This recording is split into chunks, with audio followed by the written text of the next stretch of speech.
2023 সালে যে দেশটা Bharat boycott India out slogan তুলেছিল, সেই দেশটা এখন হাতে পায়ে ধরে ভারতীয় সাহায্য ছাড়া আর অন্য কিচ্ছু ভাবতে পারছে না।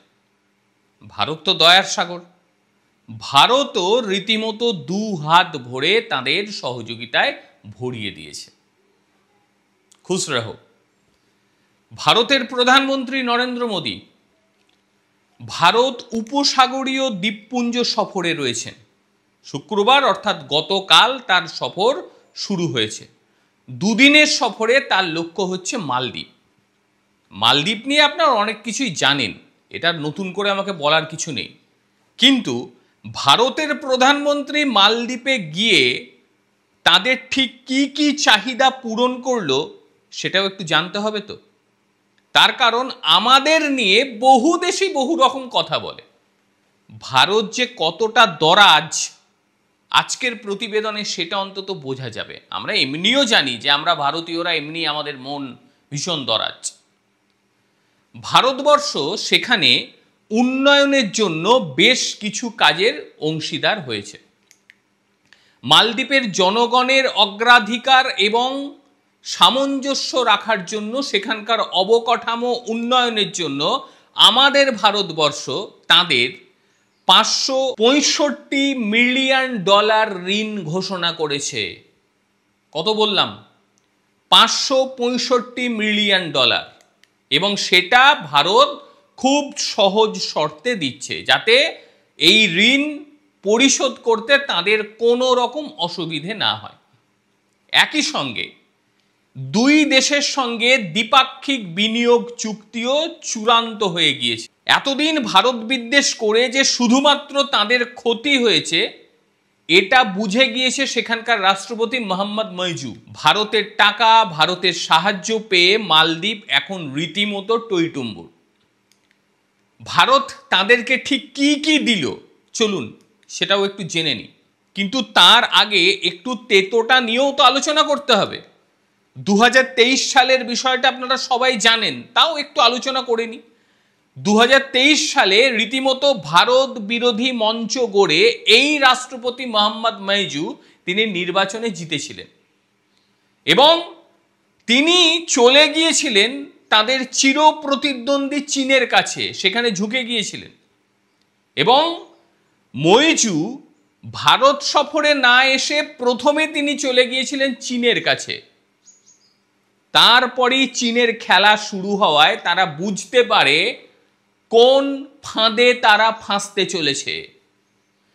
ঋণের জাল যেভাবে বাড়তে শুরু করে তাতে তারা তাদের সমুদ্রের ওপরে যে সমস্ত শৈবাল প্রাচীর রয়েছে সেইগুলো নষ্ট করতে শুরু করে চীন। চীনের ফাঁদ থেকে রক্ষা করেছে সেই ভারতবর্ষ। সেই গল্প আর একবার শোনাবো। ইন্ডিয়া আউট স্লোগান চালিয়ে এই মইজুই নয়াদিল্লির সঙ্গে যাবতীয় সম্পর্ককে করেছিল তেতো। কিন্তু সেই তেতো সম্পর্ক নিয়ে যে তার বেশি দিন আসনে থাকা সম্ভব ছিল না এটা সে বুঝতে পেরেছিল। কারণ ভারতকে অপমান করা মানে তাদের দেশের পর্যটন পুরো মাত্রায় শেষ এবং তার সঙ্গে কূটনৈতিক সম্পর্ক শেষ। এরপর একাধিকবার সে ভারতে এসেছে, একাধিকবার ভারতকে বোঝানোর চেষ্টা করেছে, যা করেছি ভুল করেছি, ভবিষ্যতে আর কোনো এই ধরনের ভুল হবে না। ভারত মাফ করে দিয়েছে। আর তারপরই ভারতের প্রধানমন্ত্রী নরেন্দ্র মোদীর দুদিনের সফর। $565 মিলিয়ন ঋণ, সেখানকার অঞ্চলের উন্নতি, অবকাঠামোগত উন্নতি, এই সমস্ত করা হবে। এবং এটা ভীষণ সহজ শর্তে, আপনারা প্রত্যেকে জানেন খুব সহজ শর্তে দেয়া হয়েছে। এরপরই মুক্ত বাণিজ্য চুক্তি করা হয়েছে, ফ্রি ট্রেড এগ্রিমেন্ট যাকে বলা হচ্ছে FTA, এটা নিয়েও আলোচনা শুরু হয়েছে। এবং উভয় পক্ষে আনুষ্ঠানিকভাবে দ্বিপাক্ষিক মুক্ত বাণিজ্য চুক্তি নিয়ে আলোচনা শুরু। পাশাপাশি মৎস্য, স্বাস্থ্য, পর্যটন এবং ডিজিটাল উন্নয়নে সহযোগিতা প্রদান করবে আমাদের ভারতবর্ষ। এরপর major social and community development প্রজেক্টে হাত দিয়েছে ভারতবর্ষ। আমাদের দেশের অ্যাক্সিস ব্যাংক, সেখানে ঋণের মাধ্যমে ৩,৩০০টিরও বেশি সামাজিক আবাসন ইউনিট আনুষ্ঠানিকভাবে হস্তান্তর করে দেয়া হয়েছে। Defence equipments and infrastructure support, মানে প্রতিরক্ষা সরঞ্জাম অবকাঠামো সহায়তা করছে ভারতবর্ষ। আমাদের ভারতবর্ষ মালদ্বীপের জাতীয় প্রতিরক্ষা বাহিনীকে কয়েক ডজন ভারী যানবাহন হস্তান্তর করছে এবং ভারত তার সঙ্গে দিচ্ছে প্রচুর পরিমাণে সহায়তা। ভারতের সহায়তায় নতুন ধসিমিয়ান প্রতিরক্ষা সদর দপ্তরের উদ্বোধন হতে চলেছে। অবকাঠামো ও বিমানবন্দর উন্নয়নে ভারতের টাকা সেখানে ঢুকছে। হানিমাধু আন্তর্জাতিক বিমানবন্দর সম্প্রসারণের ভার্চুয়ালি কাজের উদ্বোধনও করে দেন ভারতের প্রধানমন্ত্রী। সেখানকার চলমান গ্রেটার ম্যালে সংযোগ, তাতেও সাহায্য করছে ভারতবর্ষ। পরিমাণটা কত শুনবেন? সেখানে যে ব্রিজ তৈরি হচ্ছে সেটা 6.75 কিলোমিটার দীর্ঘ একটা ব্রিজ, এবং এই সংযুক্তির জন্য ভারতবর্ষ $100 মিলিয়ন অনুদান দিচ্ছে। $400 মিলিয়ন দেওয়া হচ্ছে ঋণের মাধ্যমে সহজ শর্তে। এই হচ্ছে ভারতবর্ষ, যে ভারতবর্ষকে তারা বলেছিল ইন্ডিয়া আউট, আর সেই ভারতবর্ষ তাদেরকে রীতিমতো সমস্ত রকম সাহায্য প্রদান করে দেশকে বাঁচিয়ে দিল।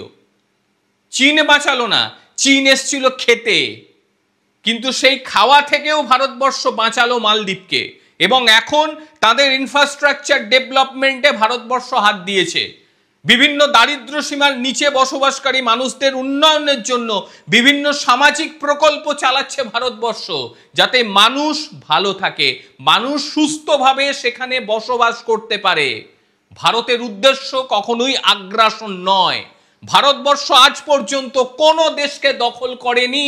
ভারতের জন্মলগ্ন থেকে ভারতের সঙ্গে এই সুনাম বজায় রেখেছে, বরঞ্চ ভারতের জায়গা দখল হয়েছে। ভারত কোনো দেশের জায়গাকে দখল করেনি, দখল করার মানসিকতাই নেই, অথচ তারা গোটা বিশ্বের তৃতীয় শক্তি।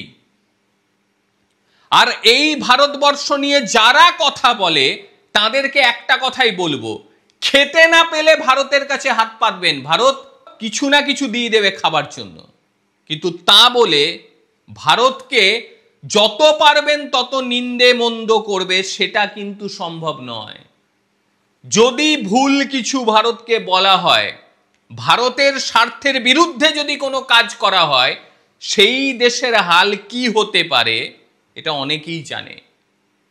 ছোট পাকিস্তানের অবস্থা ভিখারির দশা, পাকিস্তানের অবস্থা ভিখারি হয়ে গিয়েছে। এছাড়াও যে সমস্ত দেশ তাদের মাটিকে ব্যবহার করে ভারতে সন্ত্রাস চালানোর চেষ্টা করবে, সেই দেশের ভেতরে ঢুকেও ভারতবর্ষ শেষ করে দেবে সবকিছু। ভালো থাকো, ভালোভাবে খাও, সুস্থ থাকো, ভালোভাবে সামাজিক জীব হিসেবে বেঁচে থাকো। ভারতবর্ষ নিজেও যেমন থাকে, পার্শ্ববর্তী দেশকেও সেইভাবেই রাখার চেষ্টা করে। কি বলবেন ভারতের এত কিছু দেওয়া নিয়ে? যে দেশটা ইন্ডিয়া আউট করেছিল সেই দেশটাকে কানায় কানায় ভর্তি করে দেয়া হলো, আর সেই দেশটাকে ভর্তি তখনই করা হলো যখন দেশটা বুঝিয়ে দিল যে না, আমরা ভারতের সঙ্গে আছি, ভারত ছাড়া আমাদের কোনো গতি নেই। অবশ্যই আপনারা আপনাদের মতামত জানাবেন। প্রত্যেকে ভালো থাকবেন, সুস্থ থাকবেন। আবারও দেখা হবে অন্য কোনো দিন অন্য কোনো ভিডিওতে। ততক্ষণের জন্য নমস্কার, ভালো থাকবেন।